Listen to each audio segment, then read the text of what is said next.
Good morning, Assalamu alaikum warahmatullahi wabarakatuh. Welcome back to my channel and page. Assalamu alaikum warahmatullahi wabarakatuh.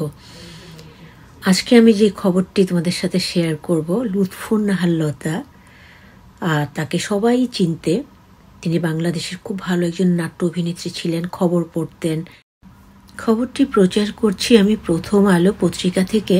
বিটিভিতে প্রচারিত হুমায়ুন আহমেদের লেখা ধারাবাহিক নাটক বহুব্রীহি নাটকে অভিনয় করে জনপ্রিয়তা অর্জন করেন লুৎফুন নাহার লতা। তিনি এখন আমেরিকার নিউ ইয়র্কে আছেন। সেই খবরটি তোমাদের সাথে শেয়ার করব। নিউ ইয়র্ক শহরের পথে পথে আমার অশ্রু ঝরেছে, এটা হলো তার কথা। লুৎফুন নাহার লতা বলেন, নিউ ইয়র্ক শহরের পথে পথে আমার অশ্রু ঝরেছে। অভিনেত্রী লতা। ৮০ দশকের জনপ্রিয় অভিনেত্রী লুৎফুন নাহার লতা বিটিভিতে প্রচারিত হুমায়ুন আহমেদের লেখা ধারাবাহিক নাটক বহুব্রীহি এইসব দিনরাত্রি চর আতর্যের নাটকে অভিনয় করে জনপ্রিয়তা অর্জন করেন লুৎফুন নাহার লতা। ৭১-এর লাশ নামে একটি ছবিতে অভিনয় করে তিনি প্রশংসিত হয়েছিলেন। ৮০ থেকে ৯০-এর দশকে টিভি নাটকের ব্যস্ততম অভিনয় শিল্পী ছিলেন তিনি। মঞ্চ ছিল তার সরব উপস্থিতি। কিন্তু সব কিছুকে বিদায় জানিয়ে ১৯৯৭ সালে তিনি পাড়ি জমান সুদূর যুক্তরাষ্ট্রে। হারিয়ে গেলেন বিনোদন জগৎ থেকে। বেশ কিছুদিন আগে বাংলাদেশে এসেছিলেন লতা। সে সময় বেসরকারি টেলিভিশন এনটিভিকে দেওয়া সাক্ষাৎকারে জীবনের নানা চড়াই উতরাইয়ের গল্প বললেন জনপ্রিয় অভিনেত্রী। সাক্ষাৎকারে নিউ ইয়র্ক শহরে থিতু হওয়ার বিষয়ে অভিনেত্রী বলেন, আমি নিউ ইয়র্ক শহরে একেবারে আনন্দ করতে করতে চলে গেছি তা কিন্তু নয়। জীবন কিন্তু সোনার পালঙ্ক নয়। এই নিউ ইয়র্ক শহরে পথে পথে আমার অশ্রু ঝরেছে। আমার এমন দিন গেছে যেদিন আমি মাটির ব্যাংকে আমার দেশে যেমন টাকা জমিয়ে রাখি, তেমন আমার একটি বড় কাপের ভেতরে খুচরো টাকা রাখা থাকতো। এমন দিন গেছে যে আমার ঘরে খাবার নেই, আমার সঙ্গে ৫ বছরের ছোট বাচ্চা। আমার ওই কয়েন ভাঙে একটু চাল আলু এনে সিদ্ধ করে তাকে খাওয়ানো হচ্ছে এবং নিজে খেয়েছি। আমার ওই কয়েন ভাঙিয়ে একটু চাল আলু এনে সিদ্ধ করে তাকে খাওয়ানো হচ্ছে, নিজেও খেয়েছি, কিন্তু কিছুই এসে যায় না। জীবন তার চেয়ে অনেক বড়।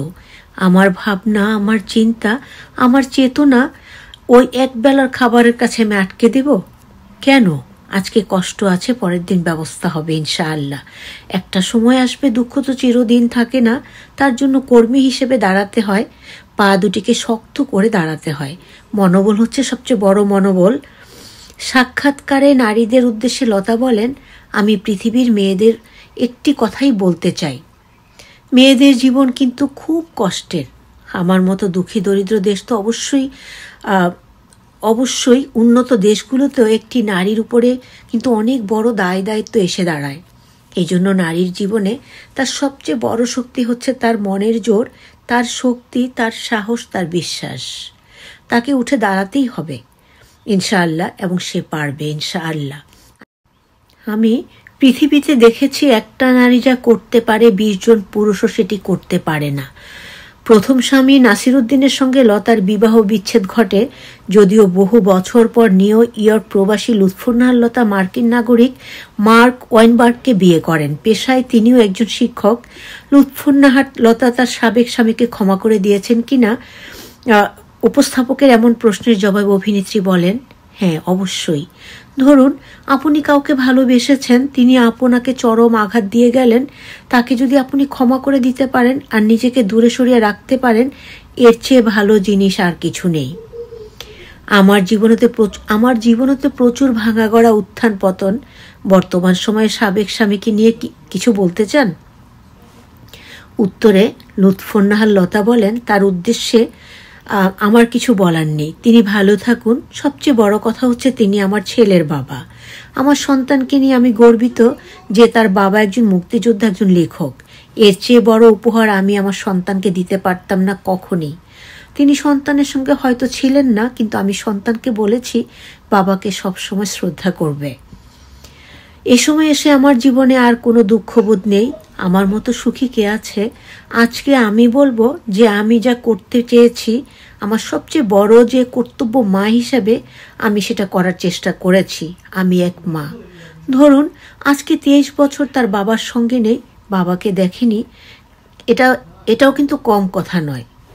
আমার সন্তানকে আমি পূর্ণ একজন মানুষ এবং মর্যাদা সম্পন্ন মানুষ হিসেবে বড় করেছি। সেও আমার মতো হয়তো সব কিছু ক্ষমা করেছে, বলেন লুৎফুন্নাহার লতা। বাবারও তো কিছু দায়িত্ব থাকে। এই প্রসঙ্গে অভিনেত্রী লতার ভাষ্য, সে ব্যাপারে আমি বিচার করার কেউ না। প্রত্যেকের নিজস্ব দায় থাকে। আমি কেবল আমার দায় নিয়ে কথা বলতে পারি। কেন আমি অন্যকে বিচার করব? আমি তো বিচারক না। মানুষ ভুল করে না, তার ভুল হতে পারে না। আমি একজন শিল্পী, আমারও ভুল হতে পারে, আমিও ভুল করতে পারতাম। হয়তো আমার জায়গায় তিনি করেছেন, আমার কাছে হয়তো ভুল, তার কাছে হয়তো সেটাই ঠিক। এটা কোনো ব্যাপার না। ব্যক্তিগত বিষয়গুলো আসলে সব কিছুর ঊর্ধ্বে। জীবনে যা কিছু কর্তব্য ছিল আমি করেছি। যুক্তরাষ্ট্র নিয়ে মানুষের মধ্যে উন্মাদনা কাজ করে। দেশের মানুষ মনে করেন যুক্তরাষ্ট্র সুখের স্বর্গরাজ্য। সেখানে আপনার সংগ্রামটা কেমন ছিল? এই প্রসঙ্গে অভিনেত্রী বলেন, আমার নিজের সংগ্রামে যেটা ছিল সেটা হচ্ছে আমি যখন প্রথম আমেরিকাতে যাই আমার 5 বছরের ছোট বাচ্চাটাকে নিয়ে, তখন আমি একলা চলে যাই। সত্যি কথা বলতে আমি অনেক ডলার বা পয়সা নিয়ে যাইনি। আমার ছোট বোন থাকতো ওখানে। ওখানে 2-3 দিন থাকার পর আমার জন্য একটি ছোট্ট বাসা ভাড়া করা হয়। সেখানে থাকি 1 মাসের মতো। নিউ ইয়র্কে প্রথম স্ট্রাগল হলো থাকার জায়গা, দ্বিতীয় হলো একটি কাজ। সবকিছু একটা নিয়মের মধ্যে যেতে হতো। আমি যেহেতু দেশে ব্যাংকে কাজ করতাম, পাশাপাশি অভিনয় করতাম, সেখানে যাওয়ার পর আমার চোখের সামনে বিটিভির ক্যামেরার লাইট জ্বলে উঠত, আমার চোখে অশ্রু ঝরত। যাই হোক, আমি ব্যাংকে জব করেছি, বাচ্চাকে সময় দেওয়ার প্রয়োজন ছিল। ব্যাংকের চাকরির ওই সময় আমার বাচ্চাটাকে কে দেখবে? সেজন্য আমি বোর্ড অব এডুকেশনের জন্য চেষ্টা করলাম, কোর্স করলাম, সার্টিফিকেট করে আমি New York City department of এডুকেশনে জয়েন করলাম। সেখানে আমি রেগুলার নিউ ইয়র্কে পাবলিক স্কুলে কাজ করেছি, পিছিয়ে পড়া বাচ্চাদের জন্য কাজ করেছি। জীবনে সুখ নিয়ে সারা জাগানো অভিনেত্রীর উপলব্ধি, সুখ তো মানুষের মনের কাছে। সুখ কাকে বলে? সুখ কি অনেক টাকা? সুখ কি অনেক বড় বাড়ি গাড়ি?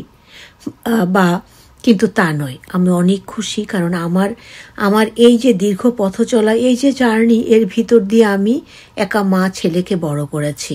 আমার ছেলে নিউ ইয়র্ক ডিপার্টমেন্ট অফ লর একজন আইনজীবী।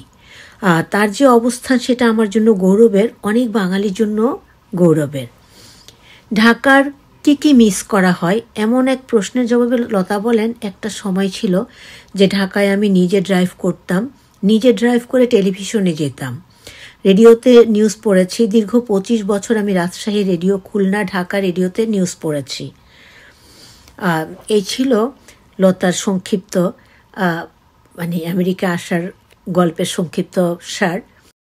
ছোট্ট এই নিউজটির পুরোটা জুড়ে ছিলাম আমি, তোমাদের আখি গ্যালারি, লুৎফুন্নাহার লতার আমেরিকা আসার কাহিনী। এবং তিনি লড়াই করে হেরে যাননি, কিভাবে নিজের পায়ে দাঁড়িয়েছেন, ছেলেকে মানুষ করেছেন, সেই বর্ণনায় তিনি তার সাধ্যমতো তুলে ধরেছেন। আর এই খবরটি এসেছে আমেরিকার প্রথম আলো পত্রিকায়। আমি সেটি তোমাদের সাথে শেয়ার করার চেষ্টা করেছি। আলহামদুলিল্লাহ, আজকে আমাদের 18 রোজা হয়ে গেল। সবাই ভালো থাকবে, সবার জন্য অনেক দোয়া এবং অনেক ভালোবাসা। আসসালামু আলাইকুম রহমতুল্লাহি ওয়া বারাকাতুহু।